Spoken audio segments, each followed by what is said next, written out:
ಸ್ನೇಹಿತರೆ ನಮಸ್ಕಾರ. ಈ ಒಂದು ವಿಡಿಯೋವನ್ನು ನೋಡಿಬಿಟ್ಟು ಮನಸ್ಸಿಗೆ ತುಂಬಾ ಖುಷಿಯಾಯಿತು. 100 ಮೀಟರ್ ಅಂತರದಲ್ಲಿ ರೋಗಿಯನ್ನು ಎಮರ್ಜೆನ್ಸಿಯಾಗಿ ಕರ್ಕೊಂಡು ಬಂದಂತಹ ಆಂಬುಲೆನ್ಸಿನ ಸೈರನ್ ಕೇಳಿದ ತಕ್ಷಣ ಆ ಒಂದು ಟೋಲ್ ಗೇಟಿನ ಸಿಬ್ಬಂದಿ ಓಡಿ ಹೋಗಿ ಬ್ಯಾರಿಕೇಡ್ ಅನ್ನು ಸೈಡ್ ಮಾಡಿಬಿಟ್ಟು ಆಂಬುಲೆನ್ಸ್ಗೆ ದಾರಿ ಬಿಟ್ಟು ಕೊಡ್ತಾರೆ.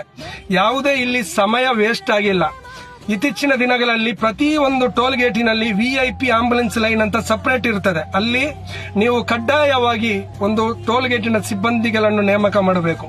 ಇತ್ತೀಚಿನ ದಿನಗಳಲ್ಲಿ ಏನಾಗ್ತಾ ಇದೆ ಅಂತ ಹೇಳಿದ್ರೆ, ಗೋಲ್ಡನ್ ಅವರ್ ಅಲ್ಲಿ ರೀಚ್ ಮಾಡುವಂತಹ ಪೇಷಂಟ್ಗಳನ್ನು ಕರ್ಕೊಂಡು ಹೋಗುವಂತಹ ಸಂದರ್ಭದಲ್ಲಿ ನಮಗೆ ಒಂದು 5 ನಿಮಿಷ ಲೇಟ್ ಆದರೂ ಕೂಡ ಹಾಸ್ಪಿಟಲ್ ಅಲ್ಲಿ ನೀವು ಒಂದು 5 ನಿಮಿಷ ಮುಂಚೆ ಬಂದಿದ್ರೆ ಈ ಒಂದು ಪೇಷಂಟ್ ಅನ್ನು ಜೀವವನ್ನು ಉಳಿಸಬಹುದು ಅಂತ ಡಾಕ್ಟರ್ ಹೇಳುವಂತ ಒಂದು ಸಮಯದಲ್ಲಿ ನಮ್ಮ ಮನಸ್ಸು ಕರಗಿ ಹೋಗುತ್ತೆ.